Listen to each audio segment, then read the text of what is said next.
এই জায়গাটা মন দিয়ে শোনেন। অনেকের প্রশ্ন, হুজুর নামাজ পড়ার পরেও আমি সিনেমা দেখি, নাটক দেখি, আসেন এরকম প্রশ্ন? শোনেন আল্লাহ আগে কি বলে দেখেন, ইন্নাস সালাতা তানহা আনিল ফাহশাই ওয়াল মুনকার, নিশ্চয়ই নামাজ অশ্লীলতা এবং অপছন্দনীয় কাজ থেকে বিরত রাখে, বাধা দিয়ে রাখে। আচ্ছা আমি আপনাদেরকে বলি, যারা এই কথা বলে দেখেন এক জুমা পরে, পরের জুমা পরে, মাঝখানে আর নামাজ পড়ে না। একদিনে 5 ওয়াক্ত নামাজ যদি কোনো ব্যক্তি পড়ে, তাহলে অন্তত মোটামুটি ভাবে বললেও 1.5 ঘন্টা লাগবে। কয় ঘন্টা? একদিনে 1.5 ঘন্টা হলে 6 দিনে কয় ঘন্টা হয়? 9 ঘন্টা। 6 দিনে কয় ঘন্টা হয়? 9 ঘন্টা। সে তো শুধু জুমা পড়ে, এই জন্য 6 দিলাম, শনি থেকে বৃহস্পতি। 9 ঘন্টা সময় যদি সে মসজিদে থাকতো, এই 9 ঘন্টা তো তার গুনাহ হইতো না। বুঝে নাই মনে হয়। আরে 9 ঘন্টা মসজিদে থাকলেই গুনাহ হইতো। তো এই তো নামাজ আপনাকে অশ্লীলতা থেকে বাধা দিচ্ছে।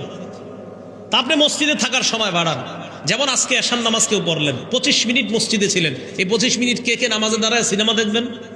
বলে না কেউ? দেখবেন? আচ্ছা।